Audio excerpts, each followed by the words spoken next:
What's happening, everyone? This is Dealer Destro back with another Modern Era G.I. Joe review, and for this video we are going to be taking a look at the 2014 JoeCon exclusive offering, codename Repulsor. So this dude is branded as the Toxo Viper Commander. He's the assistant or chief of security for Cobra Industries CEO, codename Cesspool.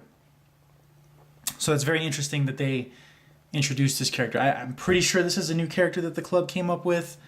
I don't ever recall him like in any of the comic books that I've read. If he has appeared in comic books, I apologize. Just not the ones that I've read. So yeah, which is like the IDW run back with the Civil War and Crake and all that stuff was still going on. So yeah, so there's that. So he comes with a file card, and this is his backstory. So if y'all want to just pause that and take a look. I find this bit very interesting. His one and only soft spot is his pit bull counterpart, aptly named Dog. He would do anything to protect his pet, even electing to use Compound Z to prolong his life. So, don't know if that entails that the dog was getting old and he just injected him with Compound Z, he got sick, whatever. Anyway, we know he's a dog guy. Must note, file cards on these guys were kind of iffy. And sometimes that's how we see him from the club from time to time. So I'm gonna turn this off, pull this base to the side, and then we will talk about what he comes with. So, standard issue shotgun.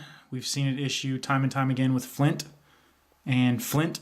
So Flint, Tiger Force Flint, and then the recarded Flint with the... I don't know if they fixed that Flint's arms or not. But anyway, so yeah. So he comes with that, and it's cast in gray.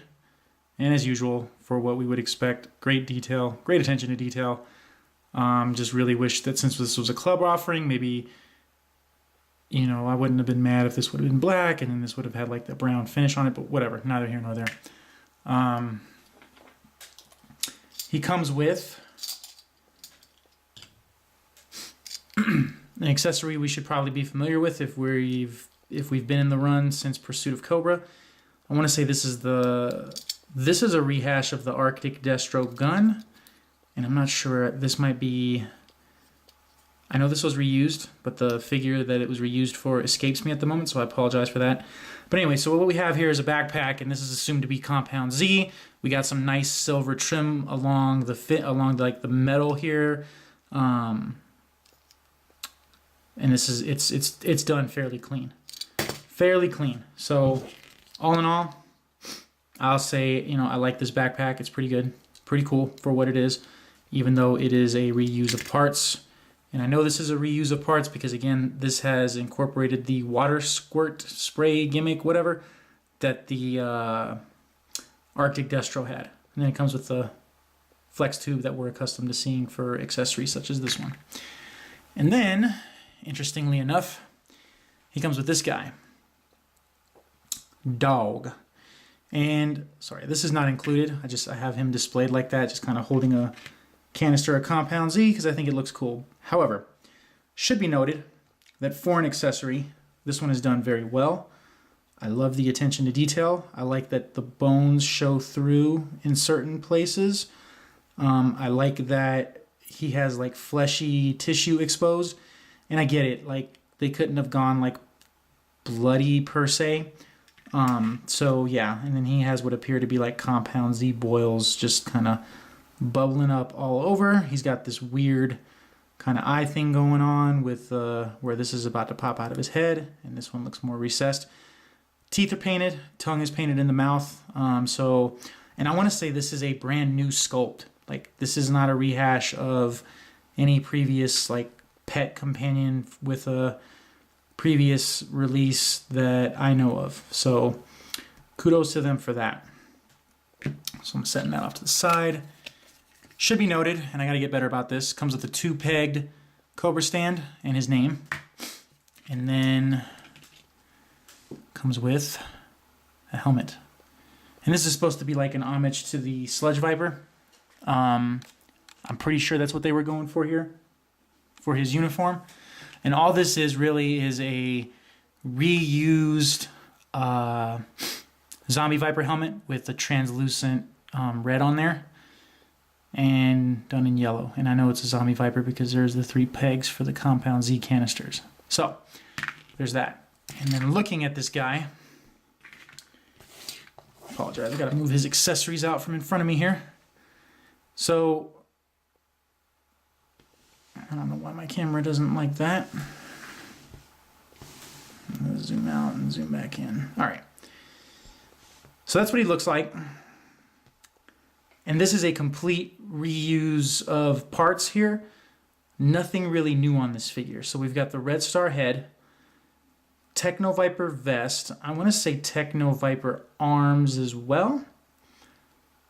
I might even go so far as to say this is a full rehash of the Techno Viper from top to bottom. So yeah, mine has a little bit of a QC issue here, and I guess we'll get to that when we get down there. So overall, finish looks clean. The Cobra Biohazard symbol looks, if I can get it to, there we go, almost had it. Looks great. Applied very clean. For yellow, I think this might have been cast. No, this was not cast in yellow. This was cast in this green color. So for the yellow paint, it is applied very well. The purple around like the collar neck area is also applied fairly clean. And then this tubing goes back to the back of the vest. Here it gets a little wonky, and that does show through poorly on the camera. So yeah, whoever was on shift just kind of went a little too far out of the lines. But whatever. It's not like it's not like you're going to ever display this figure like this. And I'm probably, this is an individual, results vary because again, it just depends on who's on shift, who's got the paintbrush at the time, whatever. Because you see the trim here is done fairly well. You got black transitioning to purple, and same on this side, black transitioning to purple. And you see here where they just kind of, I think they just stopped caring at some point. Anyway, and that's kind of a bummer for like a club figure. Kind of a bummer. And you know what? Like I actually had so... is that? Yeah. That's black paint on his face. So I'm going to have to figure out how to get that off. Anyway, so I actually had so many issues with so many of my figures. I actually called into the club, talked to Brian, and he, I guess he happened to be on manning the phones that day, so big ups to him for not being above talking to your customers. But he advised that for this set, they had a ton of problems. I had like parts issues with my ozone. Like I had like 2 left feet or something like that, 2 right hands. I mean, it was crazy. But anyway, all that aside, sorry, I'm going off on a tangent here. The paint on the arm guards or whatever with the hose is done great. Hands are painted, and I know that because when you move the updated joint, you can kind of see where it's flaked off, and that's kind of a bummer, right? Like for a club figure, again, like this should never come up in discussion for a club figure, just for what you're paying, just for the price point alone of what you're paying. You should never have to like bring this up in discussion, or even it shouldn't even be a thing of concern. And you know, maybe it was because they didn't sculpt the parts right, like you see there where they just flat out painted over the joint. Like I'm going to have to probably go in here with an X-Acto knife and clean some of that up at some point. But anyway, I mean, I guess on a shelf it won't bother you. But if you're like me and you like to do battle poses and like to take pictures and stuff, it could be a problem. So he does have this belt, and it does have the Cobra insignia on there. It's full yellow. Houses a little bit of the little pistol, same one that came with the Toxo Zombie.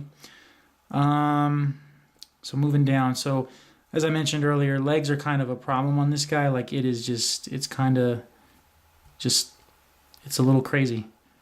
And again, for a club figure, you should never have this. Like this should never be a problem. Knee pads cast in yellow looks a bit weird. Not sure why they went that route, but at least they did these right. They casted them, so there's no wear and tear as you're you know, moving on down here.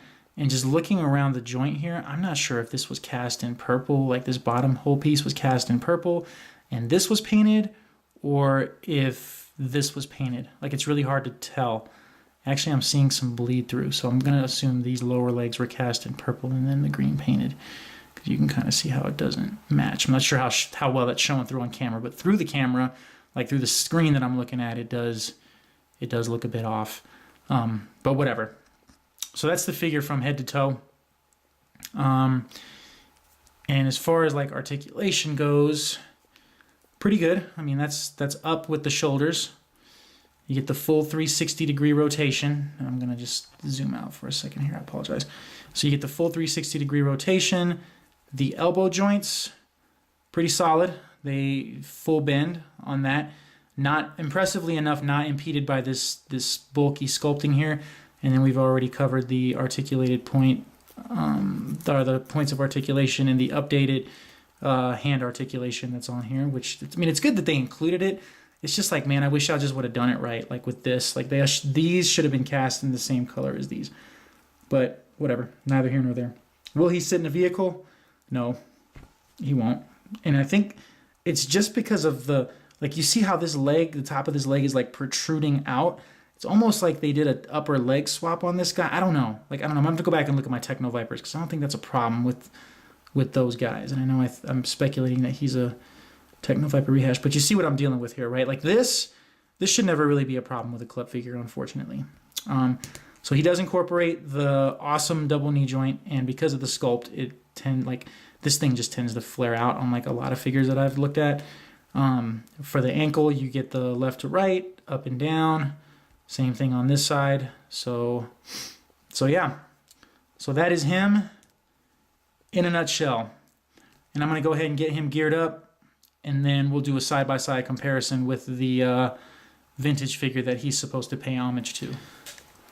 All right, so here he is side-by-side with the vintage Sludge Viper from the Eco Warriors run.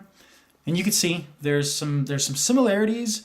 And really, I think Repulsor was more made to pay homage to than don the Sludge Viper gear. Because, I mean, as you can see, like the chest piece doesn't really transition over, you know, the yellow knee pads kind of throw me off on the Repulsor figure. They nailed the purple boots. The helmet, it was thoughtful. I see what they were going for, but, I mean, unfortunately, it's not a one-for-one. I mean, me personally, I probably would have just preferred if they would have maybe hollowed one of those guys out, used a smaller head or a different head on this guy, and you know, they could have called it a day there, and that would have been, you know, better maybe than what we got. I don't know how I feel about this figure. I like the dog accessory.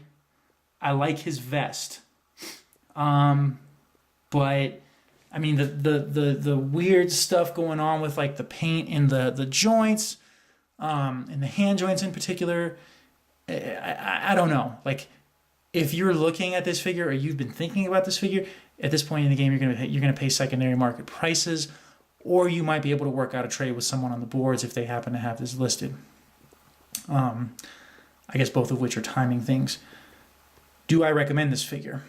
Well, for me personally, I opted for the set. I didn't go to the show that year, and it's unfortunate because I had the pleasure of going to JoeCon this last year.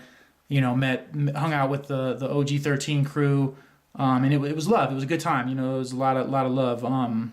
You know, in that crew, it's amazing how people can be brought together by little plastic men, and then convene from all parts of the country, have a good time, and then, you know, go their separate ways for a year. But anyway, that aside, show business aside, I think if you can find one that doesn't suffer from the issues that mine has, might be worth an add to your collection. I mean, especially if you've got a horde of zombie vipers.